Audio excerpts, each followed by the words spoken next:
ko, nagma-marketing sales associate din siya, no? So, ayan, we started late, but I think everyone is, gutom na ba kayo? The food will be served at, 4 o'clock naman. So, ayan, enjoy your meal while we're in the discussion na, so it's still okay naman. Okay, so para makadami tayo, kasi I'll be explaining to you yung mga ongoing projects ni Houseland, ongoing promotions namin per project, and then yung mga future ventures pa ni Houseland, and Hexagon Land. Baka kasi nakaano kayo, no?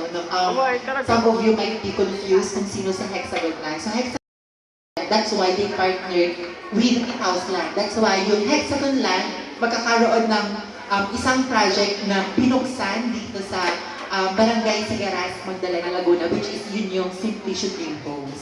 That's why dalawa yung company na represent ko dito since it's a joint PKS na, no? But there will be announcements later on, especially for the upcoming projects. Sasabihin ko din kung ano yung mga upcoming projects mamaya, no, for this 2026. Yung mga gatherings to expect, and of course, yung mga paborito ng lahat, yung ating sales incentive package. Okay, so some of these naman, yung mga i-represent kong sa slide is i-provide din naman po sa inyo sa ating respective GC, no? But I think I'd like to acknowledge muna yun, no? Yung mga realty natin. Where's Ateneum Realty? For sure here. Ayan, so ang dami nila, ma'am. So, yan. EMF Realty. Ikaw lang, ma'am. Isang, okay. Nilonely mo naman. Sabi ko sana. But Miss Jenny has been, she's been here for like, since Victoria days namin. So it's around, 7 years. 7 years na siya. Kasi yung first project namin was in Victoria, Laguna. It's in Barangay San Roque, no? Barangay San Roque, Victoria, Laguna. Yun yung first socialized housing project namin na sold out namin in 6 months. That's amidst pandemic. Yun. So, pandemic. Part siya doon. Pandemic, pero Next one is kay Ma'am Sales Manager Jeka from Powerhouse team. Ayan. So, with her agents na, no? So, hello. Welcome to the team.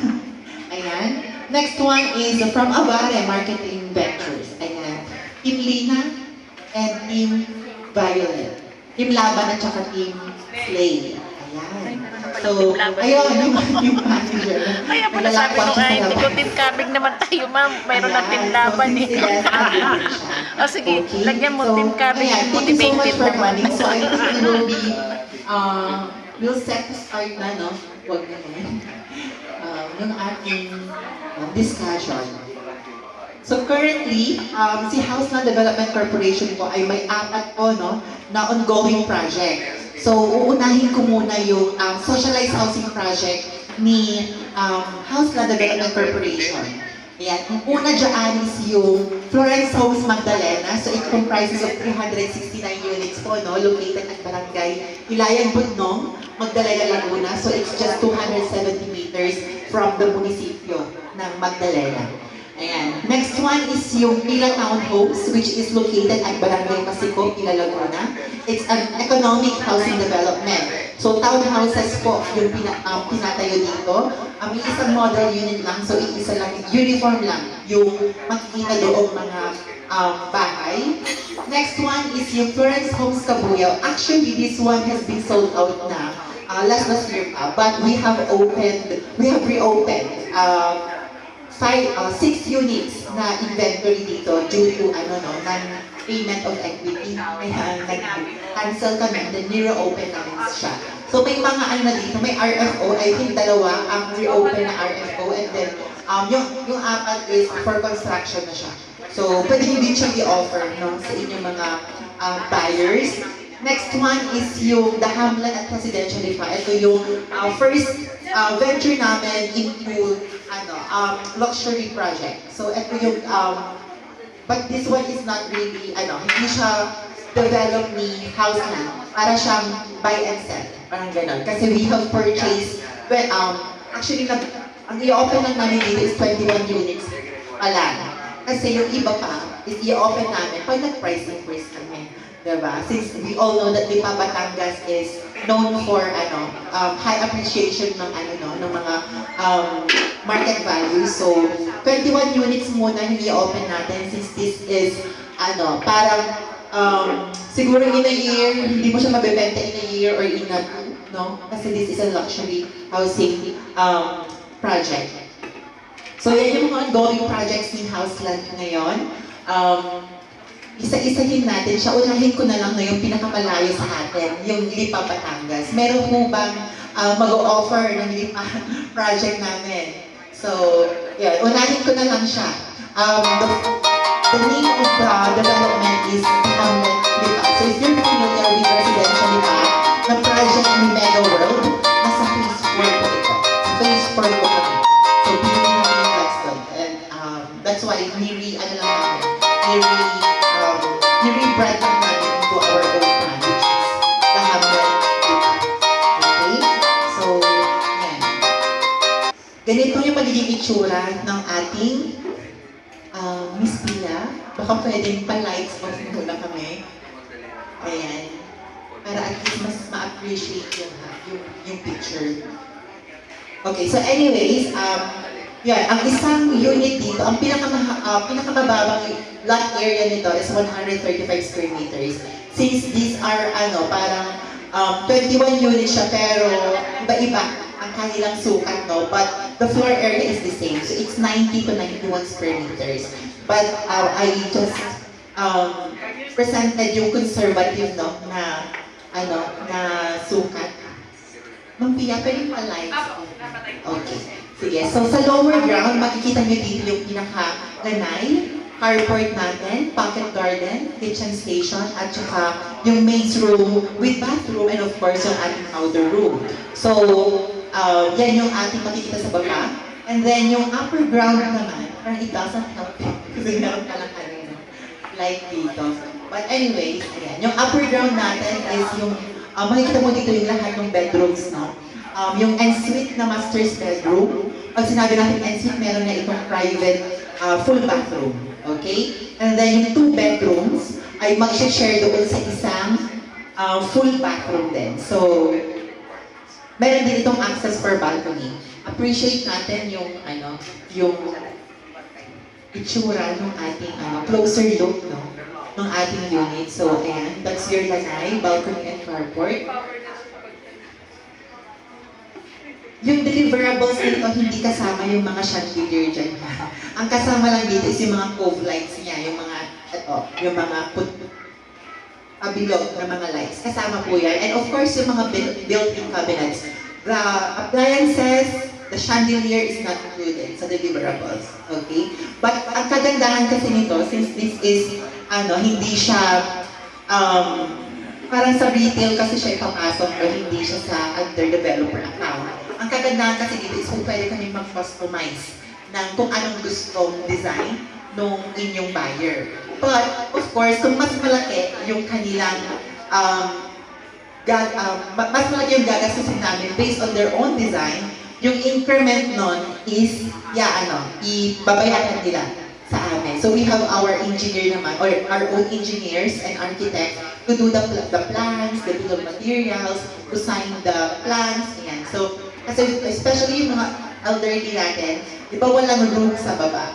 If ever na gusto niyo ang buyer ninyo is may elderly people na kasama, or bata na kasama, and they fear na baka magkaroon ng accident pag-akyat sa kanilang room, kung pwedeng i-customize ang palagyan ng room doon sa baba.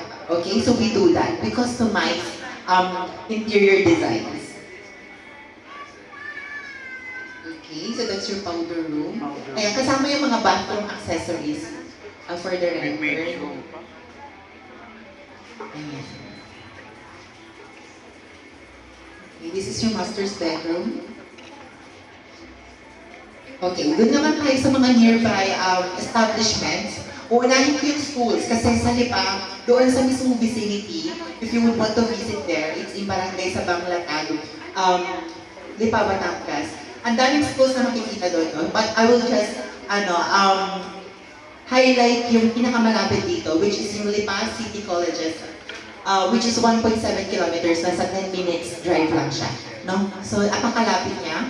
Yung De La Salle, 3.4 kilometers, 30 minutes drive din yan.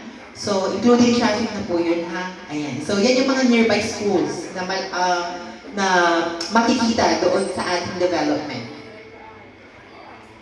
Okay, next one is yung mga nearby hospitals natin and medical center. Pinakamalapit dito yung dalawang nasa taas, yung NL Villa Memorial Medical Center, tsaka yung Insular Healthcare Incorporated. 1.4 kilometers lang siya. But the pinaka-public hospital dito, yung Lipa District Hospital, is nasa ano lang siya, 3.1 kilometers. So 30 minutes drive pa din from the site. So yun yung mga malapit na medical center and hospitals sa vicinity ng project. And then, sa mga shops naman and malls, yung Lipa, yung SM City Lipa, 2.9 kilometers, that's 25 to 30 minutes drive, including traffic. So yung Robinson's Place Lipa, 3.8 kilometers, that's 30 to 35 minutes drive.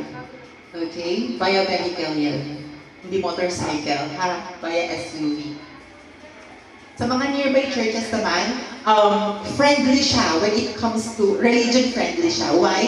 Kasi andito sa Iglesia ni Cristo, actually pinakamalapit yun, by walk lang siya. It's 1.2 kilometers, no? So, siya ang pinakamalapit dun sa site. And then we also have here yung mga Redemptorist Church, 2.2 kilometers lang din siya. And yung Lipa City Cathedral, 1.8 kilometers. So, lapit-lapit. So, yung mga client nyo dito, pag may mga kilala kayong politicians, contractors, ayan. So, pwede nyo i-offer yan, no? Pag kilala nyo yung kamag-anak ni Vizcaya, at saka ni Zaldeco, ayan, i-offer nyo yung ating development or project. Malapit din siya sa Mount Malarayan Golf and Country Club for leisure purposes, no? So yung mga politicians, mga may fam, yung mga foreigner husband or foreigner wife, i-offer niyo yan. So, yung San Benito Farm, since malapit siya kay Mount Malarayan, hindi ko kasi nilagay dito, no? But since malapit si San Benito Farm kay Mount Malarayan is, ano lang din, same, roughly, same sila ng distance, no? 6 kilometers. So, yan po ha, yung mga nearby establishments niya. So, doon tayo sa computation table. Kung makikita nyo, no, ang daming numbers. Kasi nga, nilagay ko na dito for marketing purposes na din kapag share namin. Kasi nga, iba-iba sila ng sukat. Diba? Ang sabi ko kanina is hindi naman uniform yung lot area nito. So, iba-iba sila ng sukat. So, for the sake of, explanation or discussion, unahin, ito na lang yung may lot area na 154 square meters na lang ang aking i-explain. So, yan, yung sales price niya na 8.5 plus yung 1 million na VAT and processing fee na 428,000. Ang magiging TCP mo niyan is yung 9,098,000 pesos. So, yan yung pinaka-TCP natin. Ngayon, doon sa TCP natin, ibabawas mo yung reservation fee na 30,000 at saka yung loanable amount na 7,276,000. So, ang magiging, mo dyan, magiging equity mo is 2,709,000 pesos. So, i-divide mo yun ng 36 months kasi yun yung maximum term namin for the equity payment. So, yun yung magiging net equity niya. However, ang construction kasi ng